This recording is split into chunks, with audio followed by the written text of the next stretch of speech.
Viewers, আসসালামু আলাইকুম। কেমন আছেন আপনারা? আশা করি ভালো আছেন। আমিও আল্লাহর রহমতে ভালো আছি। তো আমি আজকে আপনাদের জন্য নিয়ে আসলাম দারুণ একটি রেসিপি। এটা হলো টমেটো রিজার্ভ করে রেখে পরে রান্না করা হয় কিভাবে, এই রেসিপিটা আমি আজকে নিয়ে আসছি। তো এটা আমি যে কোনো জিনিস দিয়ে আপনারা রান্না করতে পারবেন। আপনারা বড় মাছ কিংবা ছোট মাছ, যে কোনো মাছ দিয়ে টমেটো রান্না করা যায় এবং খুবই সুস্বাদু হয় রান্না করলে। তো চলুন আজকে আমি রান্না করব টমেটো তরকারিটা। যে কোনো মাছ দিয়ে করবেন, সমস্যা নেই। তো আমি দেখুন, এই যে আমি ফ্রিজ থেকে নামিয়ে আনলাম পুরাটা। তো আমি এখন একটু পানি দিয়েও ঢেকে দিব, একটু পানি দিয়ে ঢেকে দিব। আর আমি মাছ দিয়ে রান্না করব। তো মাছটাকে আমি লবণ এবং মরিচ দিয়ে মেখে তারপরে ভাজা করে নিচ্ছি। আর ওটা কিন্তু আমি চুলায় পানি দিয়ে বসিয়ে দিয়েছি। একটু পানি দিলে তাড়াতাড়ি বরফটা গলে যাবে, এই জন্য আমি বসিয়ে দিয়েছি ওখানে। আর এখানে আমি মাছগুলো এই ফাঁকে ভেজে নিচ্ছি। তো টমেটো তরকারিতে কিন্তু আমরা তেমন কোনো মশলা ব্যবহার করব না। এখানে আপনি শুধু পেঁয়াজ কেটেই রান্না করতে পারবেন। আর যাদের একটু মশলা দিতে পছন্দ তারা একটু রসুন বাটা দিতে পারেন, আর তেমন কিছুই লাগবে না। আর ধনিয়া পাতা, কাঁচামরিচ এগুলো লাগবে।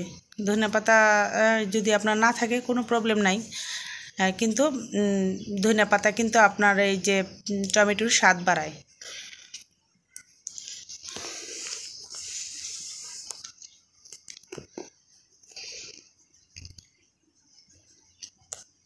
তো ভিউয়ার্স, আমি কিন্তু মাছটাকে ভালো করে ভেজে নিচ্ছি।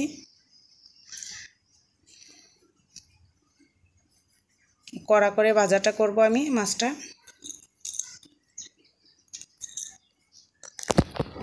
আর এটা আমি দেখছি কি অবস্থা। তো টমেটোটা কিন্তু আমার অনেকটাই গলে গিয়েছে ভিউয়ার্স, পানি দেওয়াতে কিন্তু গলে গিয়েছে। আর আমি কিন্তু যখন এটা রিজার্ভ করেছিলাম তখন 2টা কাঁচামরিচ সাথে দিয়েছিলাম। আর আমি এভাবে টমেটো রিজার্ভ করি যে কোনো পানি থাকে না, আমার টমেটোতে পানি ওঠে না। তো আমি আবার টমেটোর সিজন আসলে অবশ্যই আপনাদেরকে ওটা শেয়ার করব আপনাদের সাথে। তো আমি এখন মাছটা উঠিয়ে নিচ্ছি। আর এখানে যেহেতু তেল আছে, আর তেল কিন্তু বেশি দিতে হয় না, যতটুকু তেল আছে ওটাতেই আমি পেঁয়াজগুলো ভেজে নিব। তো পেঁয়াজগুলো আমি দিয়ে দিয়েছি। এখন নেড়ে চেড়ে একটু বাদামি, হালকা বাদামি হলেই আমি এতে রসুন দিয়ে দিব বাটাটা।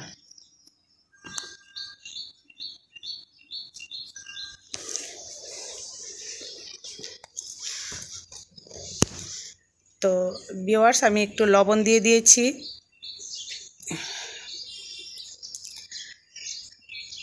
আর এটা কিন্তু পুরাই গলে গিয়েছে দেখুন। আর এখন আমি এটাতে একটু রসুন বাটা দিয়ে দিলাম। আপনি এটাও ইচ্ছা করলে স্কিপ করে নিতে পারেন, কোনো প্রবলেম নাই। আর এখন আমি একটু হলুদের গুঁড়ো আর সামান্য একটু মরিচের গুঁড়ো দিব, যেহেতু আমি কাঁচামরিচ ইউজ করব। তো এখানে আমাকে হলুদ মরিচ অতটা লাগবে না। তো ভিউয়ার্স, আমি দেখেছেন কতটুকু মরিচের গুঁড়ো দিয়েছে, আর হলুদের গুঁড়োটাও দিয়েছি। দিয়ে এখন সামান্য পানি দিয়ে দিব।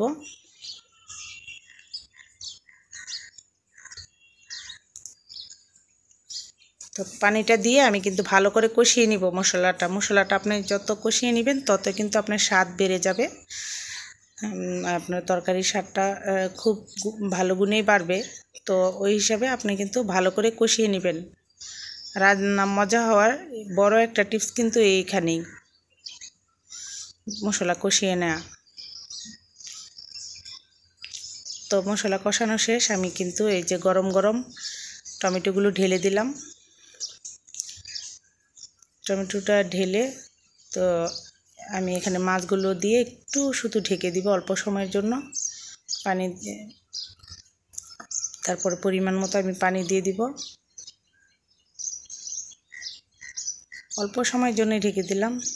আর এদিকে দেখুন, আমি কিন্তু রিজার্ভ করা আম আমি ফ্রিজ থেকে বের করে নিয়েছি। তো এখন আমি আম দিব, এটাতে 3-4টা টুকরা দিব। তো আমি এখান থেকে এখন বের করে নিচ্ছি দেখুন।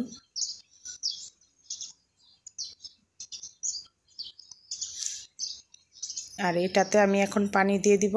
আর আমের টুকরোগুলো ধুয়ে নিয়েছি, একটু গলিয়ে নিয়েছি, দিয়ে দিয়েছি।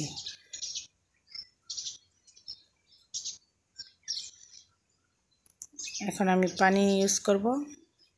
আর পানিটা অতটা দিব না, আবার অত কমও দিব না, যেহেতু এটা টমেটো তরকারি তো একটু ঝোল হলেই কিন্তু ভালো লাগে। তো আমি এখন ডেকে রান্না করব। তো আমি কিছুক্ষণ পরে ফিরে আসলাম, দেখুন কি অবস্থা। তো এখন আমি কাঁচামরিচটা দিয়ে দিলাম এই অবস্থাতে। এখনও কিন্তু ঝোলটা অতটা গাঢ় হয়নি, হয়ে যাবে ইনশাল্লাহ। তো আমি আবার ঢেকে দিচ্ছি। আর ভিউয়ার্স, আমার এই ভিডিওটি যদি আপনাদের ভালো লাগে তাহলে প্লিজ লাইক, কমেন্ট, শেয়ার করতে ভুলবেন না। আর ভিউয়ার্স, আমার চ্যানেলটি যত নিত্য নতুন ভিডিও আছে এগুলো আপনারা যদি পেতে চান তাহলে আমার চ্যানেলটি অবশ্যই সাবস্ক্রাইব করে পাশে থাকা বেল আইকনটি ক্লিক করে দিন, তাহলে আমার সব নোটিফিকেশন আপনার কাছে পৌঁছে যাবে। আমি কিন্তু ধনেপাতাগুলো দিয়ে দিলাম, দিয়ে একটু ঢেকে রান্না করব। ঢেকে রান্না করলে ঘ্রাণটা চলে যায় না, ঘ্রাণটা আপনার তরকারিতেই থেকে যায়।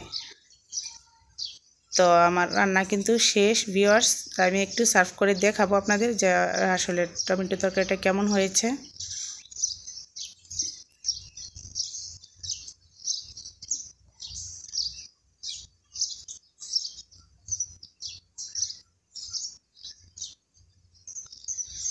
তো দেখতে কিন্তু অনেকটাই ইয়ামি হয়েছে, আর খেতে যে কি স্বাদ হয়েছে ভিউয়ার্স আপনাদের বলে বোঝাতে পারবো না, খুব স্বাদ হয়েছে।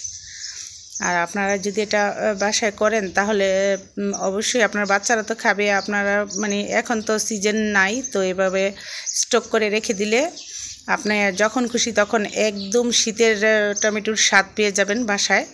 একদম পুরা মানে আপনাকে কি বলবো, পুরা শীতের টমেটোর স্বাদ চলে আসছে টমেটোতে। তো ভালো থাকবেন ভিউয়ার্স, সুস্থ থাকবেন। আর আমার ভিডিওটি দেখার জন্য অসংখ্য ধন্যবাদ। আল্লাহ হাফেজ, আসসালামু আলাইকুম।